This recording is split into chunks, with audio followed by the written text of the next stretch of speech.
गोकुल की वह अंतिम रात्रि।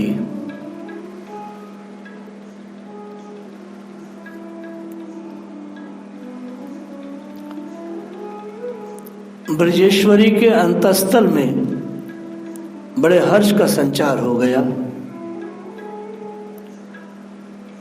उपनंद जी की व्याख्यान को सुन करके, वृंदावन की महिमा को सुन करके सारे गोपिकाएं सब के सब झूम गई। हर्ष का संचार ऐसा हुआ, पूरा गोकुल डूब गया उपनंद जी के उस व्याख्यान में।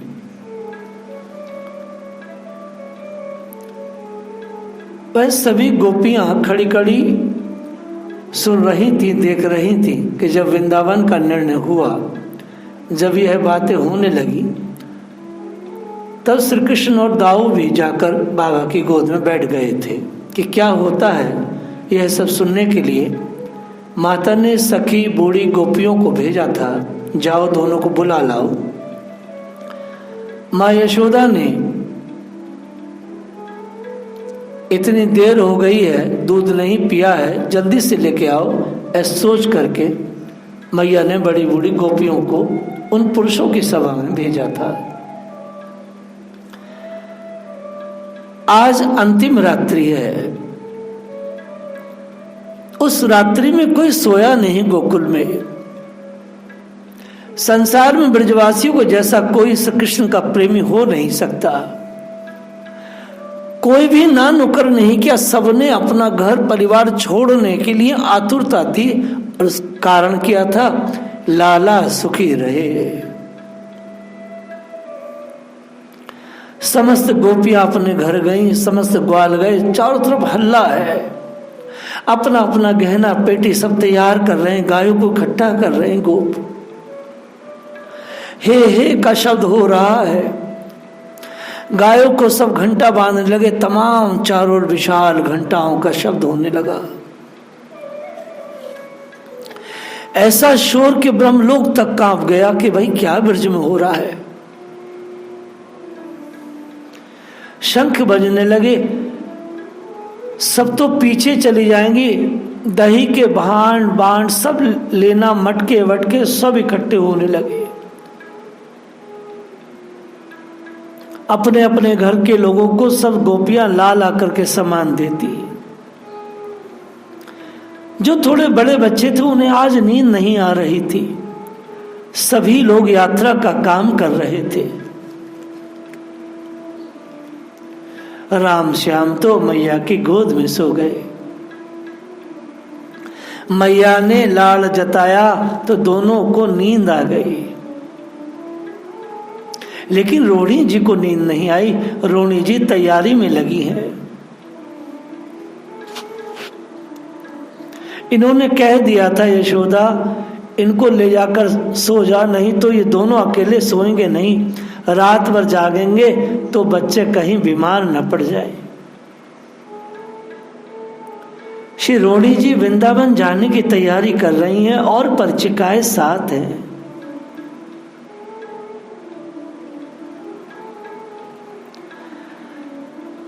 सबसे पहले ठाकुर जी के जितने खिलौने थे उनको जुटाया गया।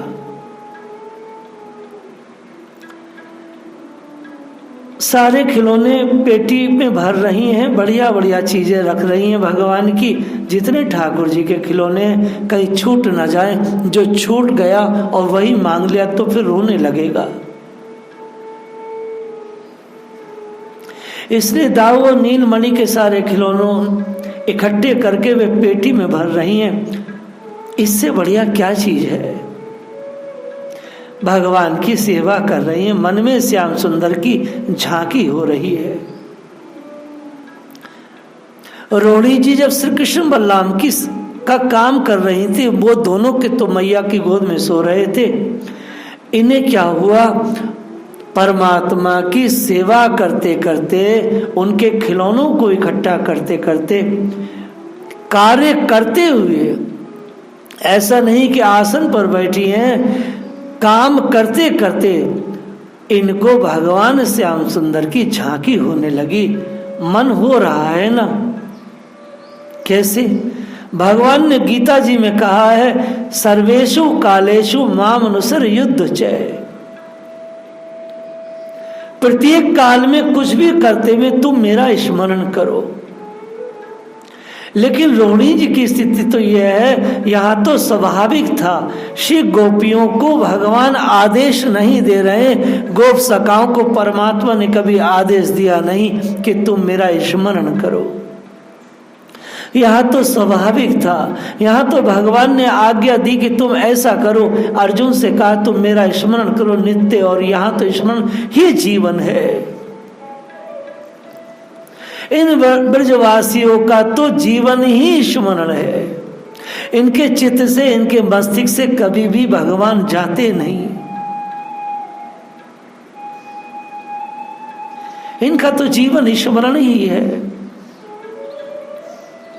जिस साधक का जीवन स्मरण ही हो जाए तो बेड़ा पार है। रोहिणी मैया तमाम गोपंगनाएं अपनी अपनी चीजें सजा रही हैं,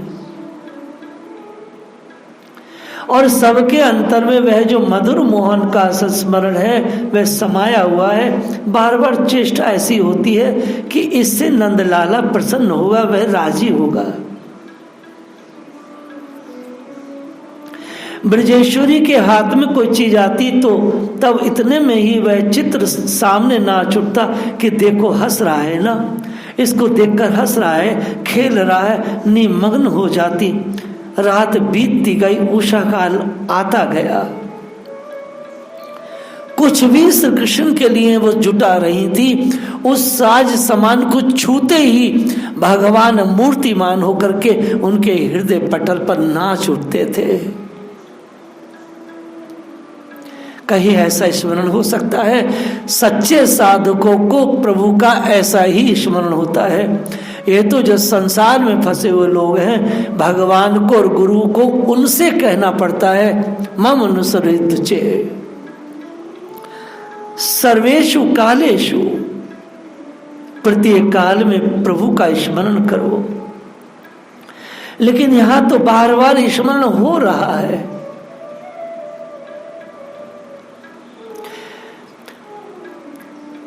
रेजेतु कृष्ण रामाभ्या तप कथा श्रवण उत्सुक है, वृंदावनम संप्रवश्य है सर्वकाल सुखावहम। ये जो वृंदावन है, यहाँ तो सर्वकाल सुख ही सुख बरसता है। यहाँ के निवासी तत्व कथा श्रवण उत्सुक है, हमेशा परमात्मा की कथा को सुनने के लिए उत्सुक रहते हैं। सर्वकाल यदि संसार में कहीं सुख है तो केवल और केवल ब्रज में है।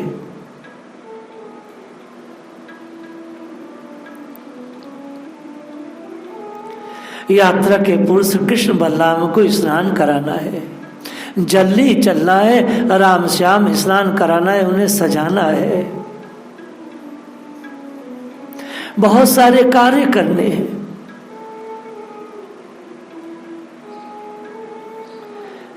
अब ब्रजपुर की जो सड़कें थी वे गायों से भर गई, असंख्य असंख्य सकट हैं, उनके ऊपर मंडप लगे छाया के लिए, किसी पर सफेद, किसी पर लाल, किसी पर हरा, पीला, बढ़िया बढ़िया छींटों के वस्त्रों के सब पर मंडप बने हैं। मंडप के चारों ओर दरवाजे बने हैं।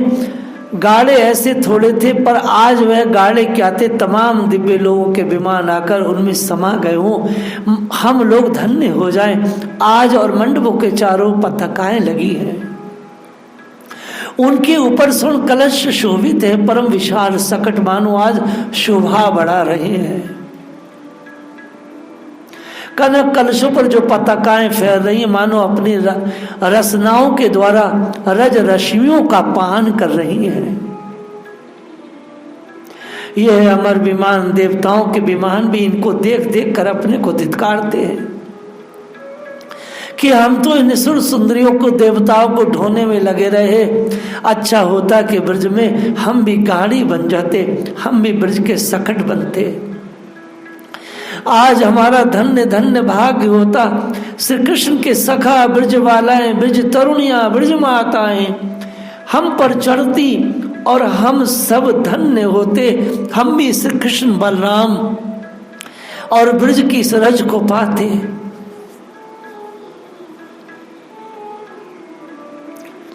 वे सब मानो अपने को धिक्कार रहे हैं। ये सबके अधिशास्त्री देवता है ना, यहाँ तो सब देवता ही आए हैं, सब चैतन्य रहे। अब उन सक्टों में बड़े भारी भारी बैल जोड़ दिए गए जिनके सींग सोने से मढ़े हुए हैं, गले में तमाम घंटियां बंधी, झुन झुन टुन टुन शब्द हो रहे हैं। ऐसी पंक्तियों में असंख्य सकट खड़े हैं, सबके सब। सभी लोग अपने अपने ढंग से बैठे हैं, गोप कतार में बैठे हैं, वृद्ध गोपिकाएं अलग बैठी हैं, गोपिकाएं जो तरुणियां हैं वो अलग बैठी हैं, कुमारिकाएं अलग बैठी हैं, बच्चे छोटे छोटे हैं वह अलग गाड़ी में बैठे हैं। लेकिन जो ब्रज महेशी यशोदा मैया है ना, जो रोहिणी मैया है, ये राम श्याम दोनों को लेकर के एक बहुत ही सुंदर एक सकट पर बैठी जा करके। गोपाल चंपू में इसका बहुत सुंदर वर्णन किया है। एक बड़ा सुंदर विचित्र मणियों से बना हुआ स्वर्ण वर्ण का एक सकट है, मानो एक गाड़ी है। उसके बीच में श्वेत उज्ज्वल और बड़ा कोमल मृदुल गद्दा बिछा हुआ है। गद्दा भी धन्य हो गया। इन गद्दों आदि सब में देवता प्रविष्ट हैं। उसमें बड़ा सुंदर एक कमरा बना हुआ है। नंद नंदन श्री कृष्ण चंद्र महान मरकत मणि के समान श्याम कलेवर से मानो नील ज्योति प्रभावित हो रही है। दोनों भैया अपनी मैयाओं के गोद में उस सुंदर सकट पर विराजमान है। ब्रजवासियों का अपार गोधन खड़ा है, लाखों गायें, अनंत गोप हैं। कोई सिंधा बजा रहा है, कोई कुछ। बड़े बूढ़े गोप बोले, नंदराय जी पुरोहितों को आगे करो, वे मंगल गान करते चले, पुरोहित बिना काम चलता नहीं। कुल पुरोहित के द्वारा मंगल गान होने लगे। आज स्वयं सांडिल्य जी पधारे हैं। श्री सांडिल्य जी उनके गुरु हैं। गोधनानि पुष्कृत्य श्रृंगार वृत्या पुर्या सर्वतः ययु सह पुरोहितः। पुरोहित जी शिष्यों के साथ आए। उस यात्रा से पूर्व मंगलाचरण स्तुति पाठ सब करने लगे।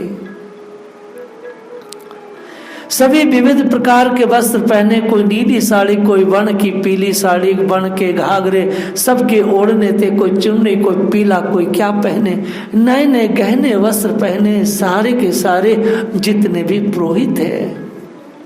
क्योंकि वृंदावन की यात्रा जो है, वृंदावन जो चलना है, वृंदावन में चल करके आनंद मिलेगा।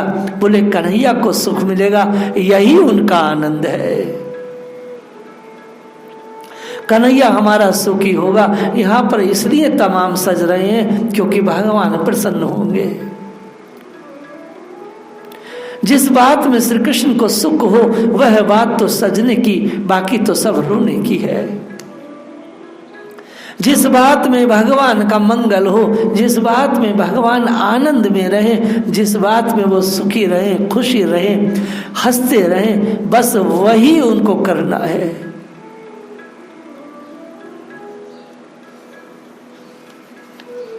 इन ब्रजवासियों का तो जीवन कृष्ण ही है। जो लोग अपना जीवन कृष्ण बना लेते हैं, जो श्री कृष्ण के लिए संसार त्यागते हैं, जो संसार से टकरा जाते हैं, वह बड़े दुर्लभ हैं। उनको परमात्मा लगातार उनको सहायता देते हैं। जिसे भगवान अपनी ओर खींचते हैं उसे संसार रोक नहीं सकता। कहाँ कृष्ण का बल हो, कहाँ संसार का बल। अगर भगवान नहीं खींच रहे हैं और संसार खींच रहा है और आप डर के बैठ गए, इसका मतलब यही है कि परमात्मा की दृष्टि आप पर नहीं है।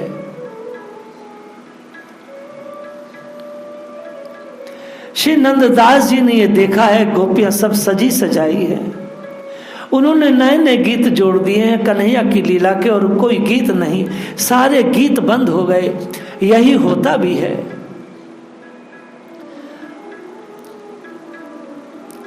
जब हृदय से कन्हैया का गीत स्फुरित होता है या अंदर से कोई कविता निकलती है भगवान के लिए, तो जीवन में तो सारे दूसरे गीत जो हैं, सारे जो शब्द हैं, वो सब के सब स्वतः बंद हो जाते हैं।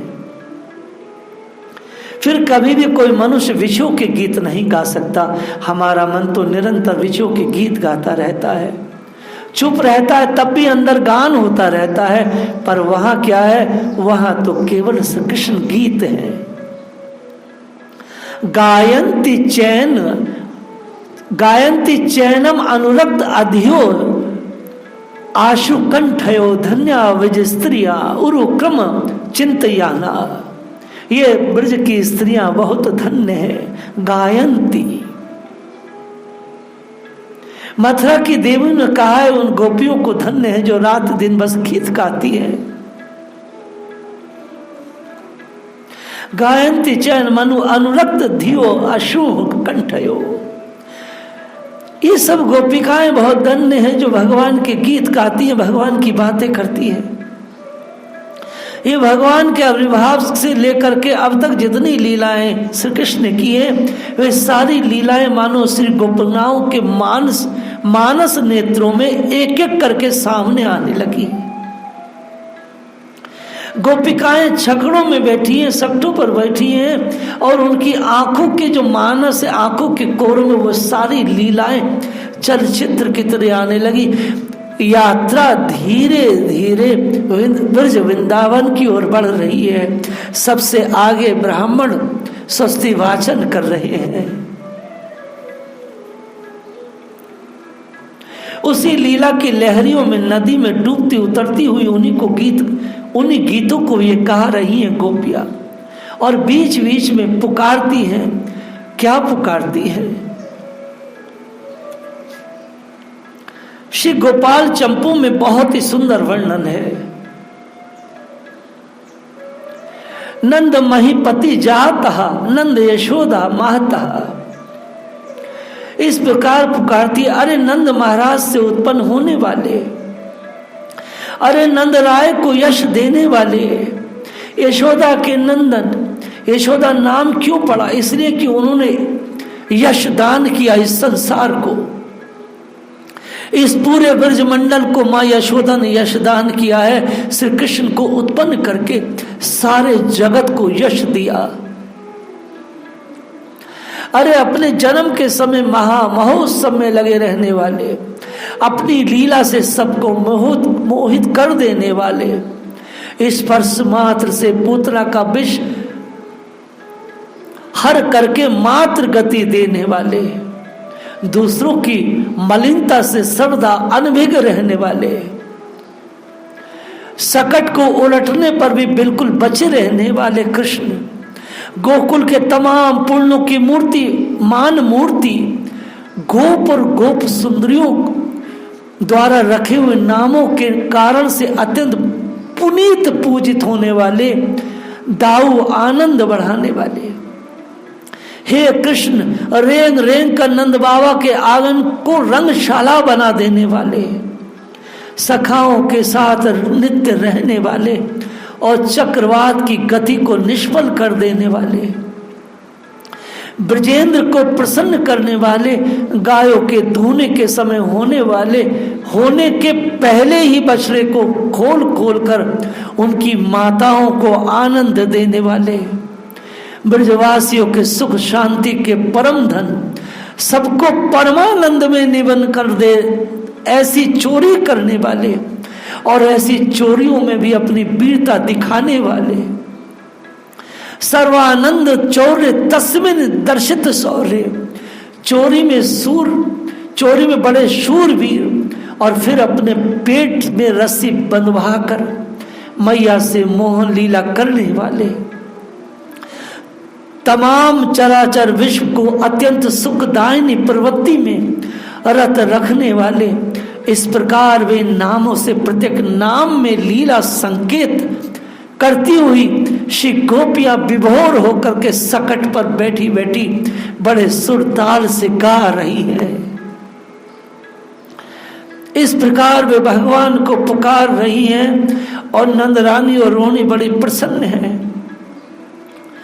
क्यों न पुकारे? क्योंकि परमात्मा की प्रसन्नता के लिए ब्रज की यात्रा पर जो जा रही है, उन्होंने गोकुल को त्याग करके वृंदावन को जो चुना है श्री कृष्ण की सुरक्षा के लिए, उनके मंगल के लिए। माँ यशोदा रोहिणी को बड़ा हर्ष है। देखो देखो गोपियां कितनी अच्छी गा रही है। देखो श्री गोपियां आज पर्यंत जितनी भी लीलाएं श्री कृष्ण की और दाऊ की हुई हैं, उनको कैसे स्मरण कर रही हैं। देखो देखो बहन कैसे स्मरण कर रही है। ये गोपियां बड़ी अच्छी हैं। ये सब तो रात दिन लाला के पास ही रहे तो बड़ा अच्छा है। कैसी सुंदर ये अमृत वर्षा कर रही है। माँ यशोदा तो बिल्कुल डूब गई। माँ को तो कोई होश नहीं, क्योंकि गोपियां श्री कृष्ण की लीलाओं को जो गा रही थी, तो माँ यशोदा तो मूर्छित हो गई उस लीला कथा में। मैया तो रही नहीं। मैया का शरीर वहां जरूर है, मगर मैया तो उन लीलाओं में खो गई। कोई कन्हैया की बात करे, कोई कन्हैया के गीत गाए, ब्रजरानी और रोहिणी के कानों में मानो अमृत की वर्षा हो जाए, तो रोहिणी तो फिर भी संभल जाती है, मगर मैया को होश रहता नहीं।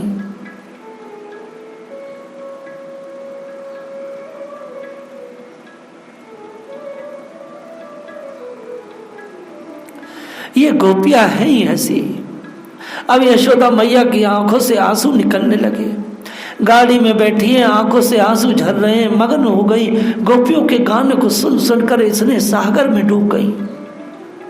रोहिणी जरा बुद्धिमती है, ये सावधान रहती है, क्योंकि इनके ऊपर कार्य का बहुत बोझ जो ठहरा। इस ब्रज वृंदावन की यात्रा को, जो गोकुल से वृंदावन की यात्रा को मेरे द्वारा थोड़ा सा वर्णन किया गया। आगे की लीला को हम लोग कल स्मरण करेंगे। जय श्री राधे।